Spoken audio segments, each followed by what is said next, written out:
Hi, everyone, and welcome. My name is Chris Olsen-Phillips, and I'm the Associate Director of UW Impact, the Legislative Advocacy Program of the University of Washington Alumni Association. At UW Impact, part of our mission is to encourage democratic participation among alumni and students, and to promote collaboration across difference. We're pleased to do both of those things tonight, as a part of our webinar presented in partnership with the Center for an Informed Public. For those of you who may be unfamiliar with the Center for an Informed Public, it is an interdisciplinary effort at the University of Washington, led by the Information School, the Law School, Human-Centered Design and Engineering, and numerous other campus departments and community organizations. The world-class researchers and practitioners at the UWCIP translate research around misinformation and disinformation into policy recommendations, curriculum design, technological advancements, and events such as this one, focused on public engagement and understanding. Here's what we have planned for our hour together. We're fortunate to be joined by two researchers from the CIP, Dr. Maddie Jalbert and Dr. Alex Efstratiou. Dr. Jalbert is a research scientist at the Center for an Informed Public. Her background is in social and cognitive psychology. She focuses on how subjective experience impact judgment, memory, and decision-making, and how these judgments impact our everyday interactions.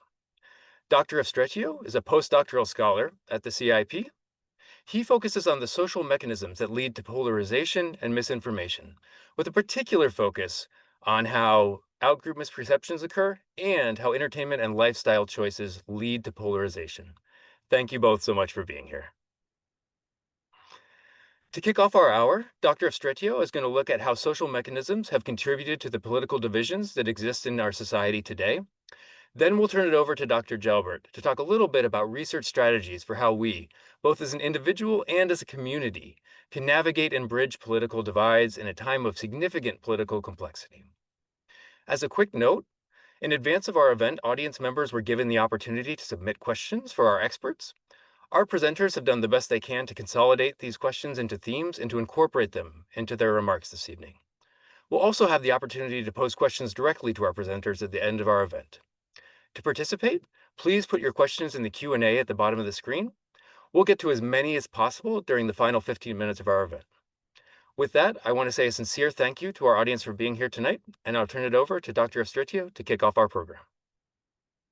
Thank you very much, Chris, for that introduction, and thanks to everybody for joining us in this completely rainless and wonderful evening today. I thought that based on the title of the seminar today, which has to do with navigating and understanding political divides, the prudent thing to do would be to start with the understanding part. And just as an overview, the way we'll be doing this is by, first of all, looking at beyond just the left versus right division. We're going to look beyond just the others. So this idea that in polarization, in polarized settings, we do have two groups, and typically we talk about the other group, but we'll also be looking at what happens within our own groups themselves. We will also be kind of challenging the assumption that all of our problems revolving around polarization have to do with the algorithms, and we'll be looking a little bit into user choice, but ultimately we will be concluding that all of these things actually matter for what we end up knowing. And so on that first point, going beyond the left versus right, the point here is that political attitudes are fairly complex, and hence the very confusing plot graph that you see on your screens right now. So this is the political organization of the political sphere on the Reddit platform. Reddit is one of the biggest social media platforms out there. It is actually quite US-centric. And what we can actually see is that many communities are centered around things that are not necessarily just left or just right. They might be aligned with left-leaning or right-leaning politics, but certain communities might, for example, be talking about European politics with a different kind of angle. They might be specifically pro-Trump or anti-Trump with a variety of different kind of opinions in there. They might be explicitly about guns, or they might be modeling different kinds of parliamentary settings. And so a lot of people engage with this politics, but they engage in different ways. And each of these communities actually have their own norms. They are governed by their own norms. And in fact, in that previous slide I showed you, if we kind of start clustering communities together based on where users tend to interact with the most, we end up with kind of 16 meta communities when we did this study. And each of these communities is governed by their own conversational facilities and their own conversational settings. And so if we look at a very basic example, the hostility or the toxicity of conversations on these kind of platforms, we actually start to see some fairly interesting patterns. And I will just draw your attention here to this particular community of the alt-right on Reddit. And what we can see when we look at this kind of three bars is certain users have that community as their home. And with that blue bar, sort of the left-hand side bar there, what we can see is that they tend to be fairly hostile within that community. Their language tends to be fairly toxic. But actually, those same users, if we look at the green line, when they leave that community, they moderate themselves, right? So when they discuss in different spaces, their toxicity drops, their hostility drops. And so we're talking about the same people behaving differently based on where they are on the same platform. So different forums elicit different kinds of behaviors. And you can also see that actually from that orange line on the right-hand side, which is other users that do not have that community as their home coming into that community and posting there. And on the flip side of that, if we draw your attention to sort of the libertarian right or the socialist left, to examples across the political spectrum, we see the opposite pattern. So although these communities tend to be fairly non-toxic, non-hostile, when these users leave these communities, they actually adopt more hostility and more toxicity. And so this is an important thing to consider going forward, that when we talk about toxic people online, we also need to consider their context and essentially how much can they get away with in terms of that toxicity, right? And different spaces elicit different behaviors. But interestingly, when we look at community pairs specifically, so we had this really massive, complicated network of communities, comparing one to the other, we find that generally speaking, all of these communities have fairly unique relationships with each other.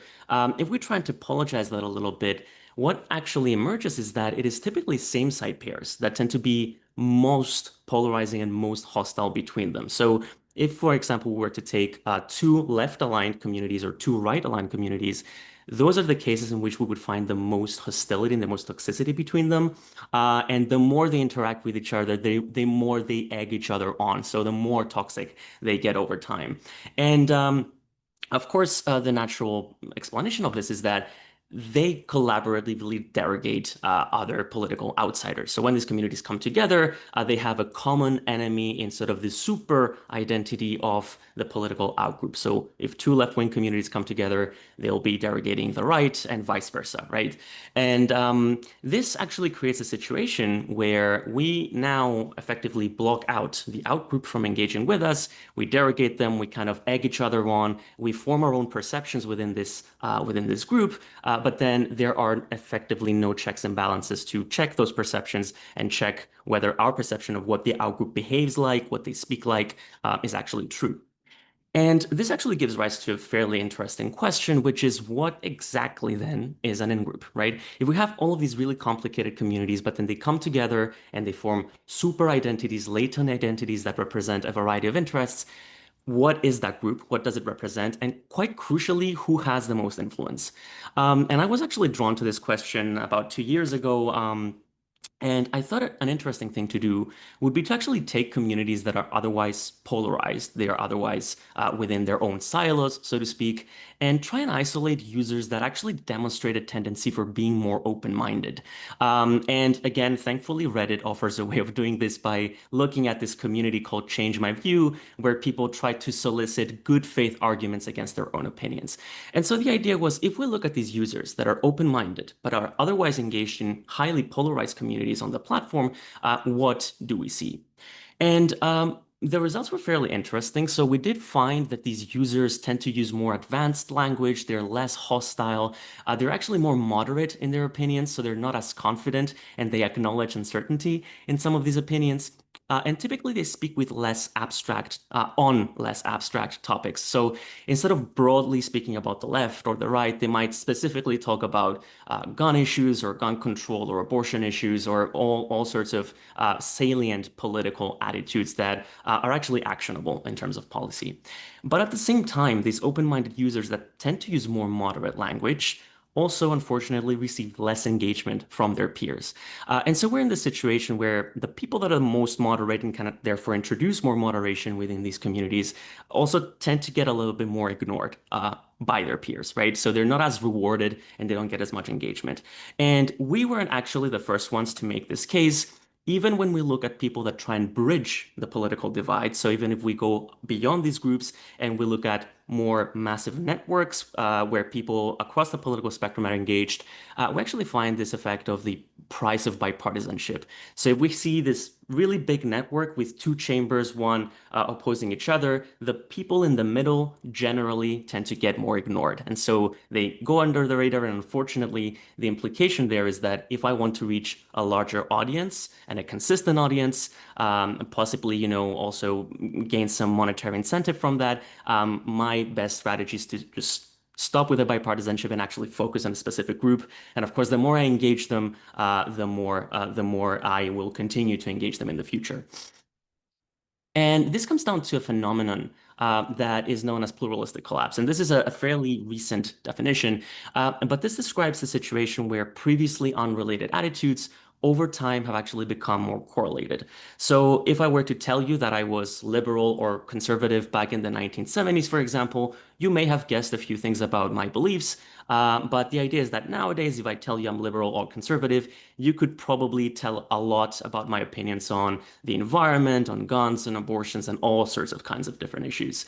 And effectively, this means that political ideology has effectively become a mega identity that affects more and more attitudes, and not just attitudes, but also lifestyle choices, cultural dimensions. We have these stereotypes of, latte drinking liberals, or even other stereotypes like Tesla liberals or bird hunting conservatives. All of these things are, of course, stereotypes, but they do have some grounding in empirical reality. And these dimensions are increasingly becoming entangled with political attitudes. And to simplify that a bit even further, if we look at this relationship between partisan identity and political ideology, right? So the idea of the degree to which I identify as a Republican or a Democrat, and the degree to which I identify as a liberal or a conservative. This idea that the conservative means Republican and liberal means Democrat is actually quite a recent phenomenon, because the strength of these two, the strength of the relationship between these two things has been linearly increasing over the years. So back in the 1980s, it wasn't that much the case, but nowadays it very much is so. And of course, all of this affects the kinds of information that we see and consume. And to give you an example here, this is from another study that we conducted, where you can actually see a network of people retweeting each other on Twitter before the rebrand to X, specifically about COVID-19 science. So all of this represents tweets that actually included a scientific paper on COVID-19, and people were discussing the COVID-19 science on Twitter and retweeting each other. Now, when we looked at the papers within our sample in this case, we actually found that about 96% of the papers that we looked at supported the idea of COVID vaccination. They supported the efficacy, they supported the usefulness. And about 4% of the papers would focus on the risks of potential risks of vaccination. They would focus on potential lower efficacy against new mutations, etc. Looking at that graph, I'll just give you a second to guess what happened on Twitter when we look at how this is represented. And of course, when we look at the retweet network, what we find is that the consensus there is now being represented as 55% versus 45%. Okay, so there's a tenfold discrepancy. And to make that even simpler, 45% of tweets within this network that you see on your screens were discussing only that 4% of papers. And for the eagle-eyed among you, you may have been able to deduce why. And of course, this is because of completely fragmented conversations. So that red cluster on your left-hand side, that would actually be focusing specifically on the 4% of papers. So they were almost exclusively talking about that 4%, whereas the blue cluster on that right-hand side was almost exclusively discussing the other 96%. And so this creates a pretty concerning situation, which is the construction of alternate realities on social media. Right? We consume different information, and so we come away with different conclusions. Um, Social media influence is characterized by what we call power laws. And that little chart on your screens right now kind of describes what a power law is. Effectively, that means that very few users on social media gather a really outsized portion of influence and attention, whereas the vast majority of users don't really garner any attention at all, right? So if you were to post a tweet, chances are you would get maybe one, two likes, maybe no likes at all. Whereas really, really highly influential, popular accounts with millions of followers would get an outsized portion of all of those views that are shared on Twitter or really any other social media platform. And so what this means is that in our example, right, the one we just saw, just 20 papers, not 20%, but 20 papers out of thousands that we analyzed accounted for 30% of all of those tweets you saw in the previous chart, right?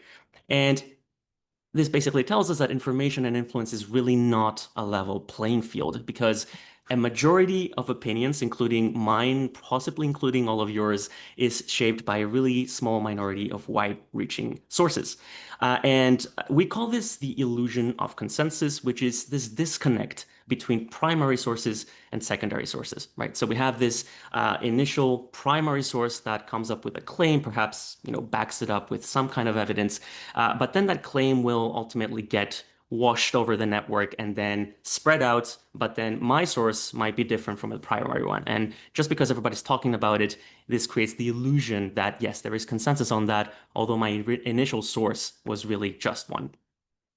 Um, and just to touch on this very briefly, this idea of algorithms, because we hear this a lot, and of course it is true that algorithms will play a role. There was a really influential book that came out in 2011 called The Filter Bubble that made the case that different people will just be taken down different pathways when they're scrolling through social media or any kind of online platform, and so their information diets will end up being very, very different.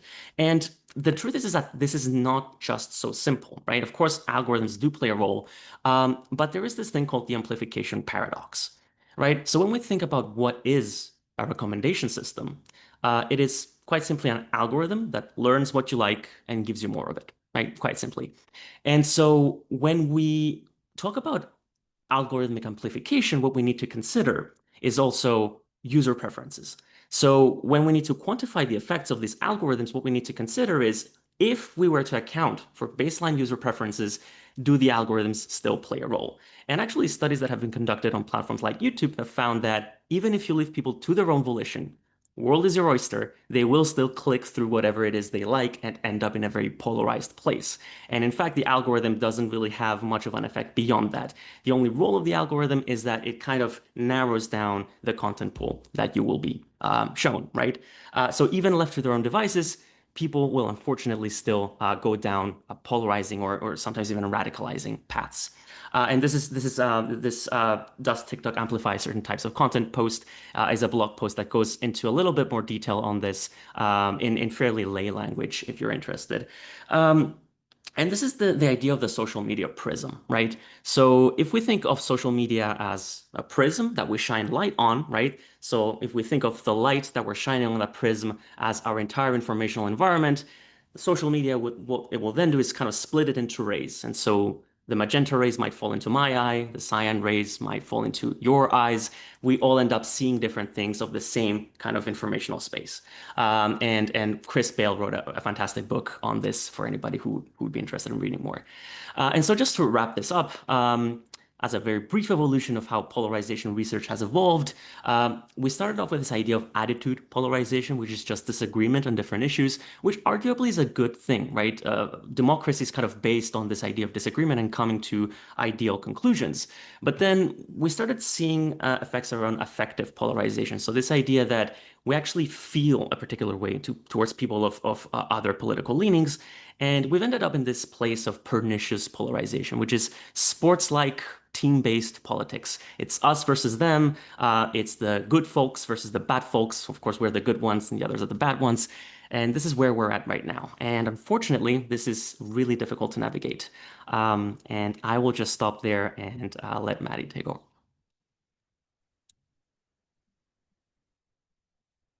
Thank you, Dr. Efstratiou, for providing that strong foundation for understanding how political division occurs in our society. Just a quick reminder for our audience, if you would like to submit questions, please do so through the Q&A portion at the bottom of the screen. Both of our presenters will have the opportunity to ask questions at the end of our event. Now I'll turn it over to Dr. Jalbert, who will take us through some research-based strategies for how we can navigate political polarization. All right. I am excited to be here, and it's going to be easy for me to talk about how to navigate political divides in 15 minutes. So to preface, this is not a comprehensive discussion, but I'm hoping that some of the things here you find useful, especially going into the holidays and um, being around friends and family. So to overview what I'll be talking about, I'm going to start with just briefly covering how we decide what is true, because then that sets things up to discuss how to address problematic beliefs, if that's something that you choose to do. And then also with that, considerations for addressing problematic beliefs. And so how you decide to do that and if you decide to do that. So um, I'm throwing up a question here, and so I would like everyone to read this question and think about the answer. And the answer is a number.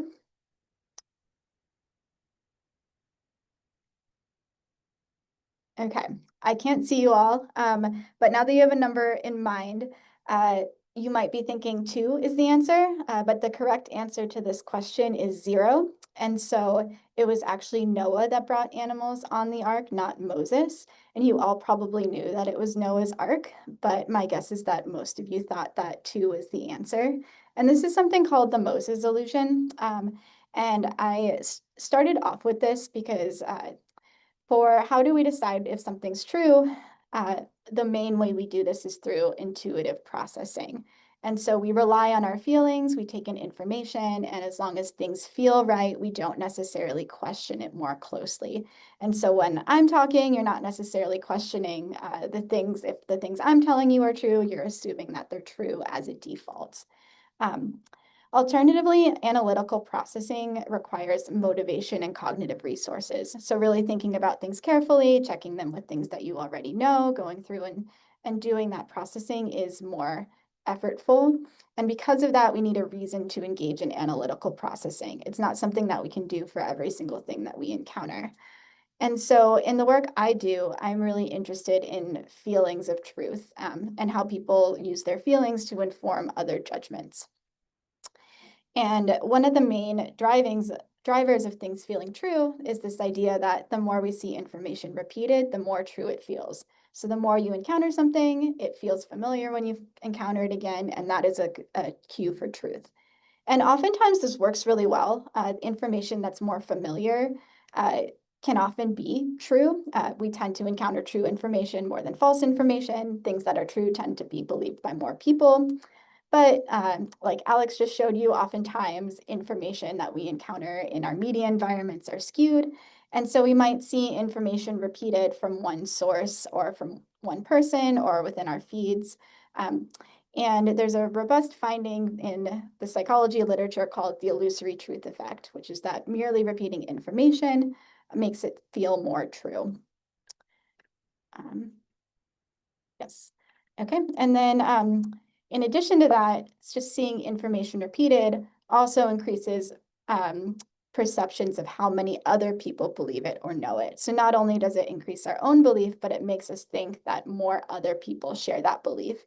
And that's something that I've studied recently, and it's something that we've called the illusory consensus effect.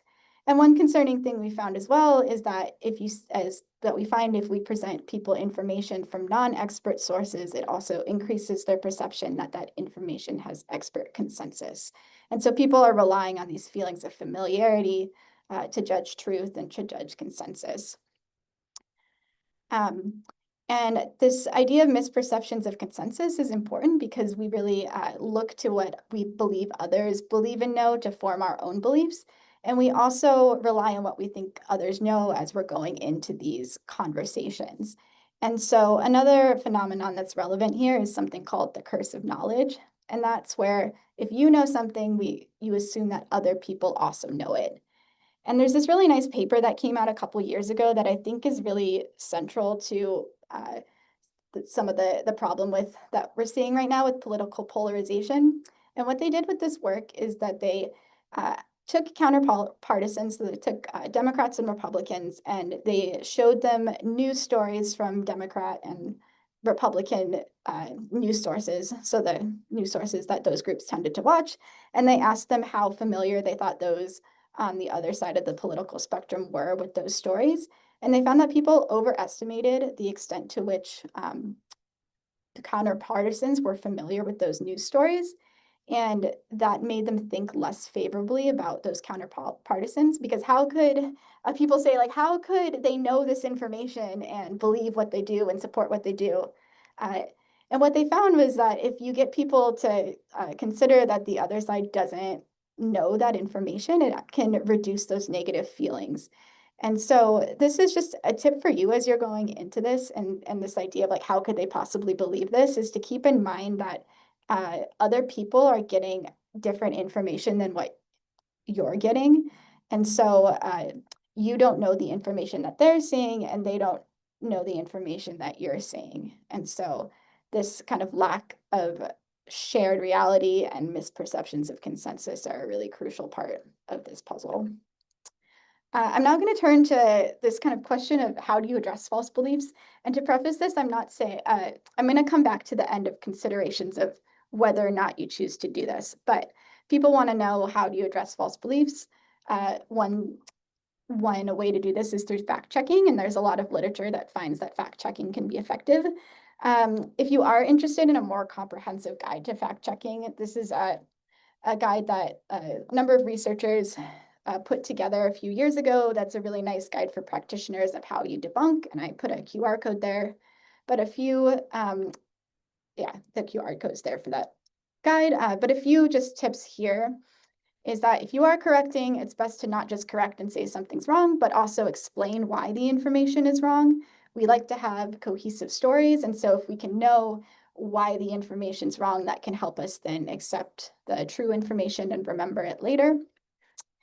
You also want to make the truth feel true, and so you want to present factual information in a way that's compatible with the audience's prior knowledge. And so if you're sharing something, making sure it fits in with what they already know.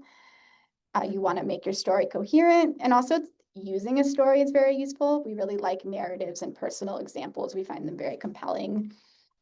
Drawing attention to the credibility of the source of the information you're sharing, if it's a source that the other person would find credible in particular. Pointing to consensus in that information, and especially pointing to consensus that the other person would acknowledge. And so looking at, say, for example, vaccine hesitancy, you might point to, like, look, a lot of Republican officials like Trump support vaccination and get vaccinated. And also sharing evidence for your claims. And so all of those things can be useful when correcting and sharing true information. Also, you might not be the one to do the fact checking, and so you might decide to share fact checks from different sources. The paper that I'm sharing here is something that people in the psychology space have been excited about, and that's this idea that AI could be used to reduce conspiracy beliefs. And so I just put this paper here to share with you. And if you, they have something called the debunk bot, where you spend 8 minutes discussing with the debunk bot. There's a QR code. So you could go and have a discussion with the debunk bot. Maybe you can have someone else who believes conspiracies. You could try it out. But people really do respond to evidence, and AI in particular is really good at searching and finding evidence, and is able to present evidence. So people do change beliefs with evidence, not all the time, but they do. You can also consider alternatives to fact checking. And so it can be really hard to directly confront someone and tell them that they're wrong. And also, you might not do a very good job of pulling up all the evidence and presenting it in a convincing way. So there's some alternatives that I'll list here. One is this idea of bypassing, which sharing accurate information with implications opposite to the misinformation. I'll give you an example.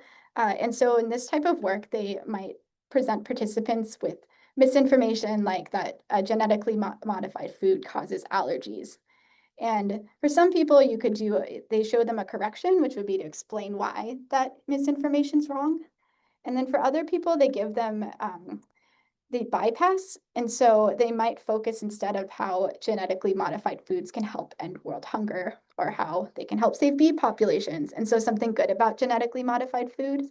And what they find is that both corrections and bypassing increases people's attitudes toward genetically modified foods and for policies um, that policies around genetically modified foods. And so there's ways to change attitudes without directly correcting. Something that I study is this use of questioning, and we've coined the term truth queries to refer to questions that draw attention to truth. And so those types of questions might be, how do you know that's true? Where did you learn that? What's the evidence for that? And the idea is that people are typically just going about with intuitive processing. And these kinds of questions can get people to switch to analytical processing and consider truth. And we've tested these as responses to social media posts. And the idea here is not necessarily that they're changing the original poster, so a poster that posts misinformation. It's not necessarily changing their mind, but that other people encountering the misinformation, it makes them less likely to believe it. And so this idea of disrupting truth and calling attention to truth in situations where people might not be considering that something's false can be useful. And also, there's research that's finding that if you focus on source credibility, so pointing out how a source might have ulterior motives or and why they might not be credible, that can reduce misinformation belief that comes from that source. And also sharing information about consensus. And so communicating to people that something has scientific consensus can change their belief and their behavior. Okay, so now some additional considerations with all of this. One is that individual beliefs occur within a broader system of beliefs. And so it might be really easy to correct certain beliefs, but other beliefs might be really core to someone's identity. It might be core to a community that they're involved in. And so really thinking as you're going about like these corrections, is this a place where I'm likely to be successful? Is this something where I'm really hitting on something that's really core? And is something to consider. And when and how you correct matters, it's really hard to be wrong. And it's especially hard to be wrong in front of other people and other people who you want to respect you. And so if a topic comes up at Thanksgiving dinner, that might not be the best place to try to do a correction when that person is in front of a bunch of other people.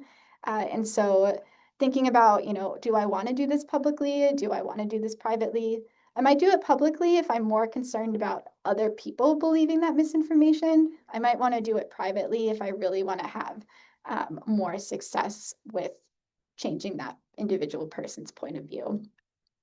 It's also important to validate the other side. And so starting with validating that someone's feelings are valid, that someone's concerns about something are valid. There's often really these real fears and shared fears. And so validating as you're going into these conversations, it can be a way to help them go better. And similarly, establishing common ground going in. And so these conversations are often Democrat versus Republican, but if you can establish that you have shared values and that you have shared goals and remind the person of a shared identity, and so you're not coming into the conversation as us versus them, that can also be very useful. And a final consideration here is that belief change takes time.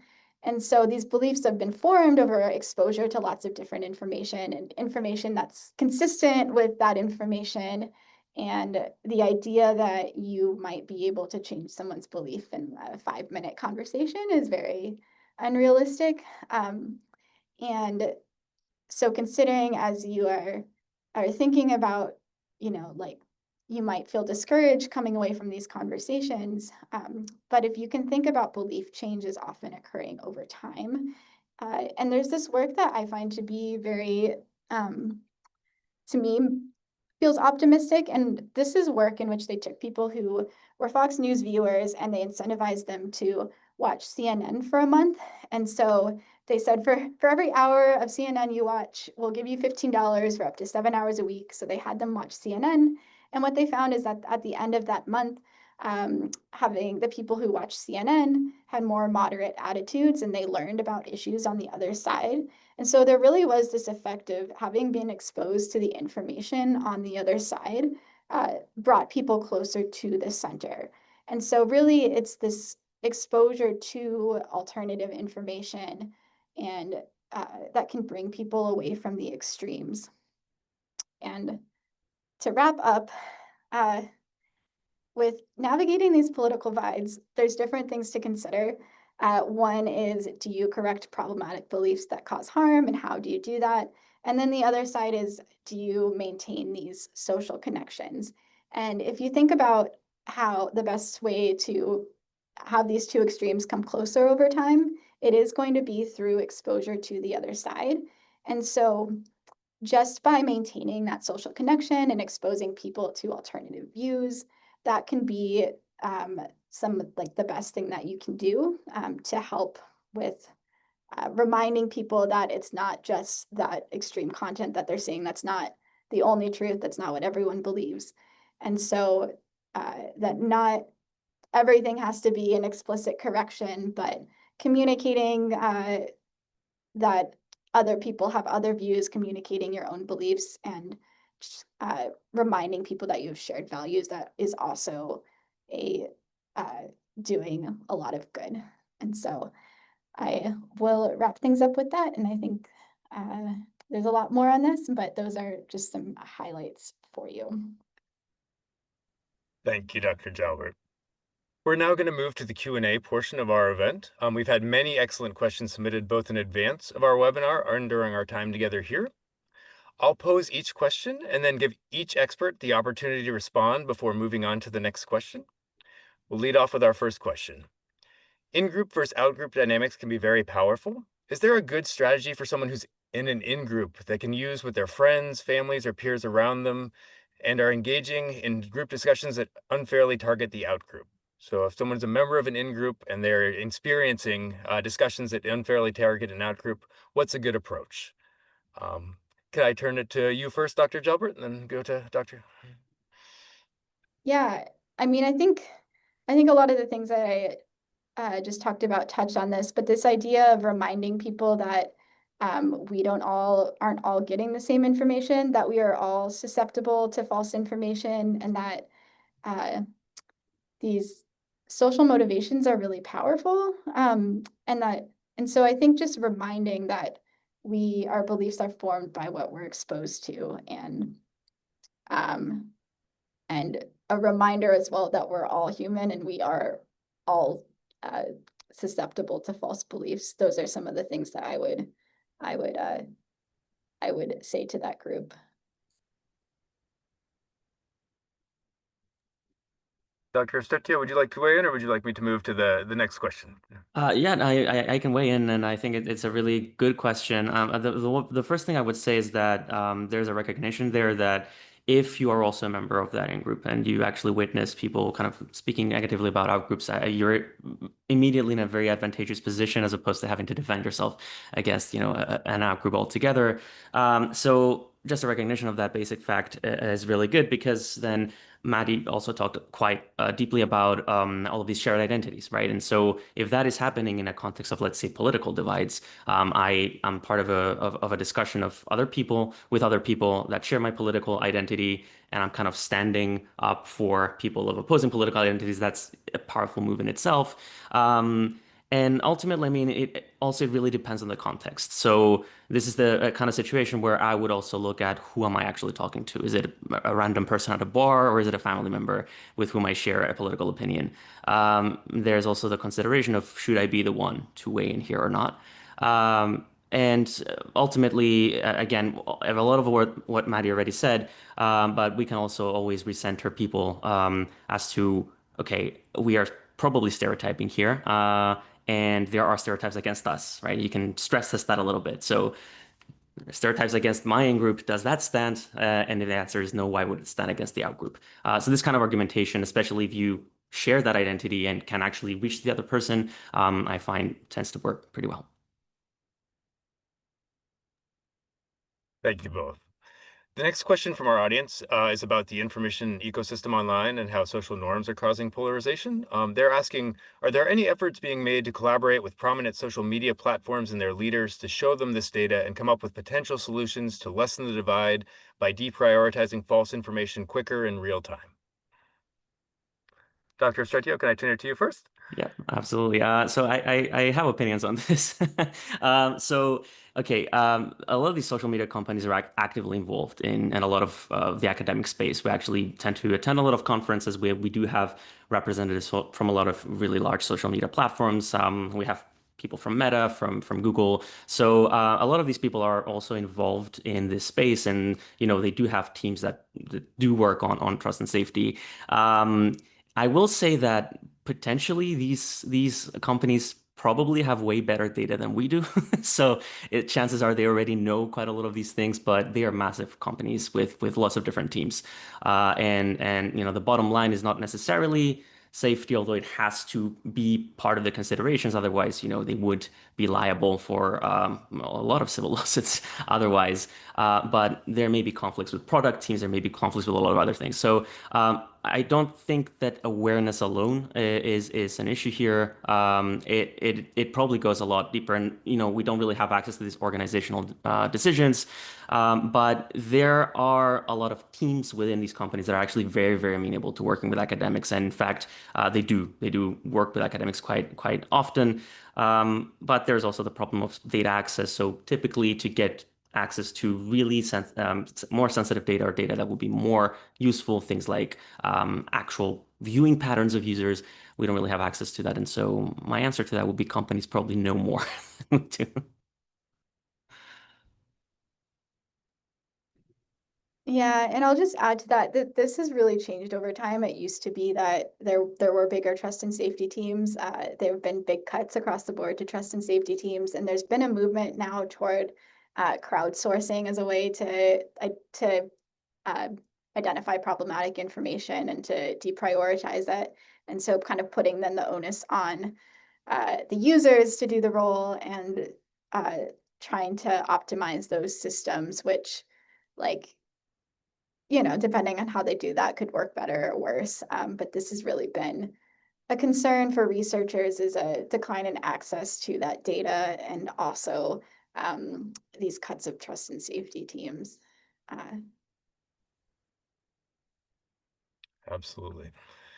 So we have another question that focuses on individuals' emotions and how they play a role in cognitive processing of misinformation, and how we might be able to build interventions, based on that. Dr. Jalbert, can I turn that to you first? Yeah. Um, so a lot of content is built to incite outrage and to get people to share it or comment on it without thinking very closely. There's been some interventions that teach people about that. So teach people that inciting outrage is a strategy that is used. And so there's some of those interventions can be useful to teach people about how that is, if they are feeling that outrage, that is actually a cue to then be like, oh, is there something, I should be more careful. And so that's something that can be done. I think yeah, there are interventions being built on that already.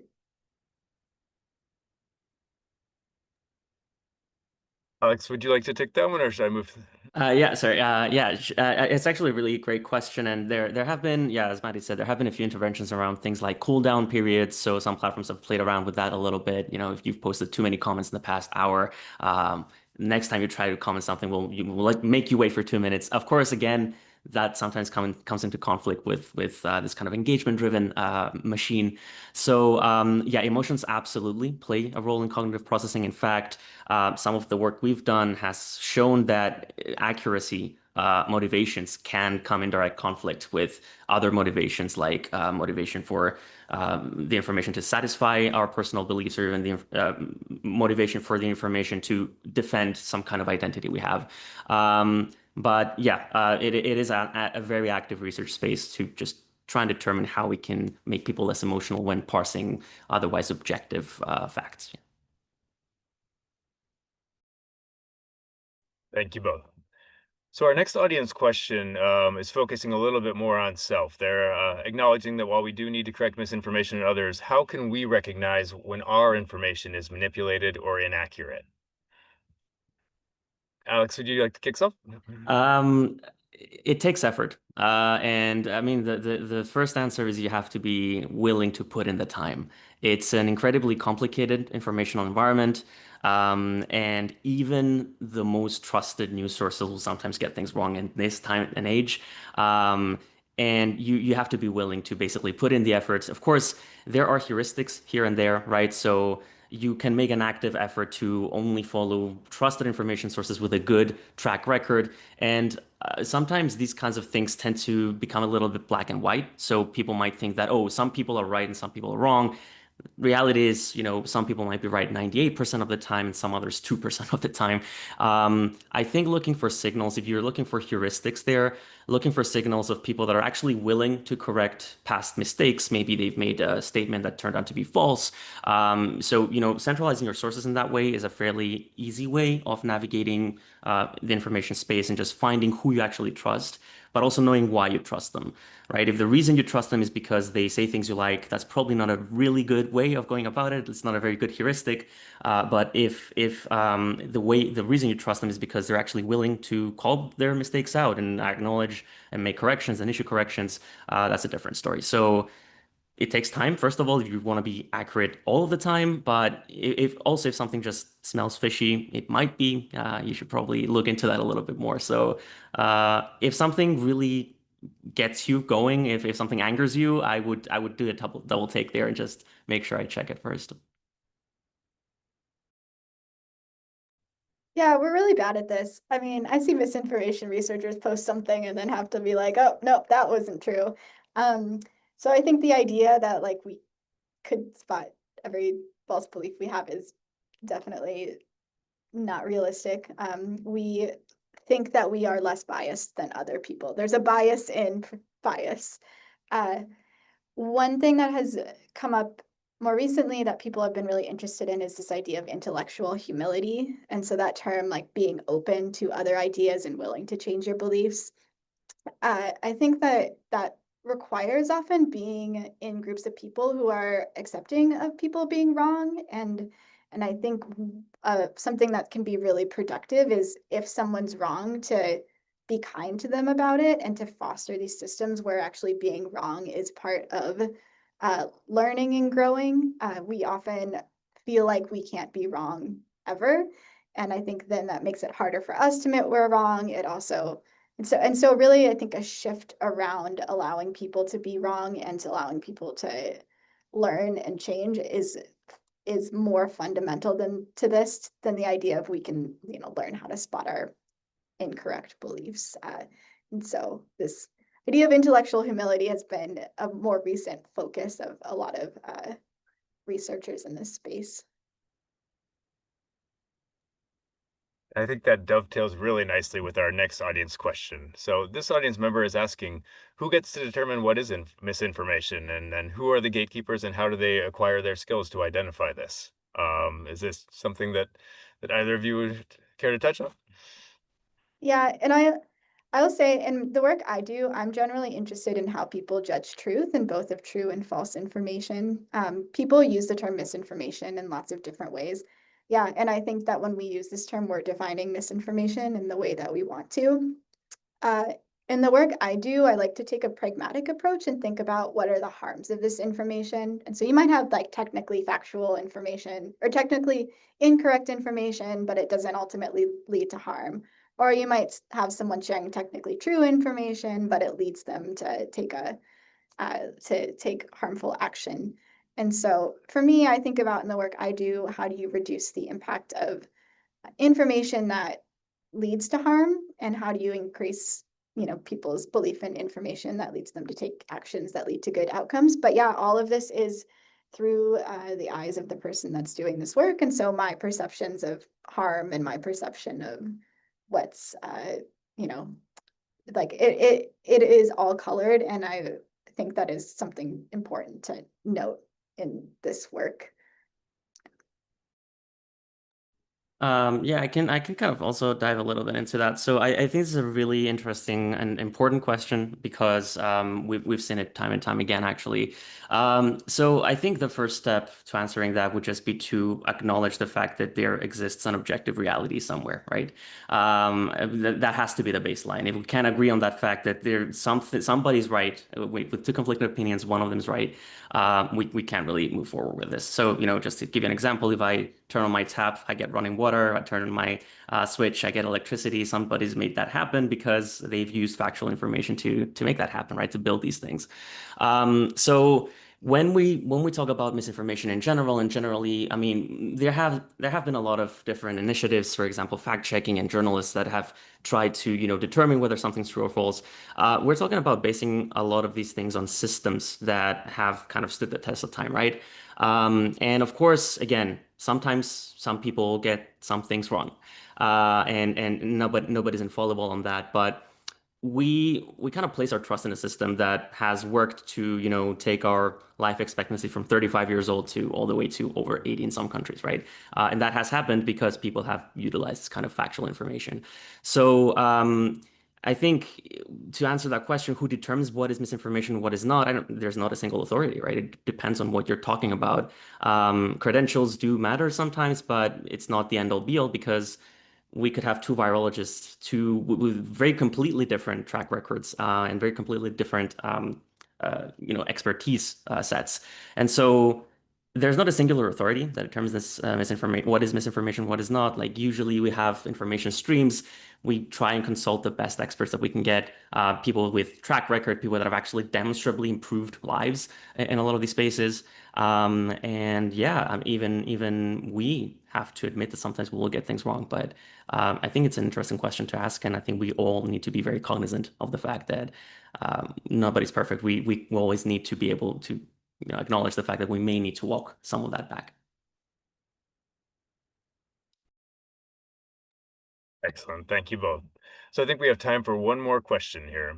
We have a question around some of the strategies that were discussed earlier for changing minds. And our audience member is asking, while these strategies can be used to present factual information and change minds, could they also be used to sort of radicalize or change minds in a way that was not beneficial to society, um, in that way? Yes. Yes. And that is something that's really tricky is that like oftentimes when I give a talk around why do we believe misinformation, and I talk about all of the like repetition and those various things, and then I go into like how do you make true information feel true? And it's the same things. Um, what's different between the false and the truth, like Alex is talking about, is that there is this like actual groundwork. And so that there are things that are demonstrably true. And so when you're pulling on those truth criteria, there are real things that you can point to. There's real evidence. Ultimately, with the false information, things fall apart at some point. But yeah, the same things like the tactics that are used in like a lot of misinformation work is grounded in persuasion and grounded in marketing and those things of how do you sell these claims and how do you get people to buy things and believe them. And yeah, I don't have another answer for you besides yes, but the truth has the advantage of actually having a ground truth and a coherent, uh, like the false information will fall apart. So Sorry, before I jump in, Chris, I just want to make sure I understood the question. Could you repeat it, please? Absolutely. So Maddie discussed some strategies earlier for getting to the truth of individuals who may have false beliefs. Our audience member was wondering whether some of these same strategies could be employed actually in more sort of um, less well-intentioned pursuits to, convince people of things that aren't true, and if there are sort of ways to safeguard around that. Yeah, again, it's actually a really interesting question, really poignant one. Yeah, I think Matt answered that quite well, actually, that yes, of course, anything can get weaponized. And in fact, if you talk to security people, they will tell you that this information space is technically an arms race where, there's a new harm popping up. We need to sort of amend it somehow. We need to come up with new measures against it. And then malicious actors will make use of it and topple it again. So yeah, I think there's always space for things to get weaponized. I think, yeah, Maddie answered that pretty well. Well, we had a ton of audience engagement and questions. We really appreciate it. This is going to bring us to the end of our program together. I want to say a sincere thank you to our audience and to our two experts for the Center for an Informed Public, Dr. Maddie Jalbert and Dr. Alex Efstratiou. If you enjoyed this content or would like to see it again, it'll be present on the UW Impact YouTube page in the near future. And in addition, if you'd like to see more content like this, we invite you to sign up with UW Impact and for the Center for an Informed Public's newsletter. QR codes will come on the screen momentarily, which will offer you the opportunity to sign up. We hope that you'll join us in the future. As a last comment, UW Impact is funded by membership dues from the University of Washington's Alumni Association. If you enjoy our civic engagement programming and want to support higher education advocacy, we hope that you'll consider becoming a member of the UW Alumni Association. Thank you, everyone. Have a great night.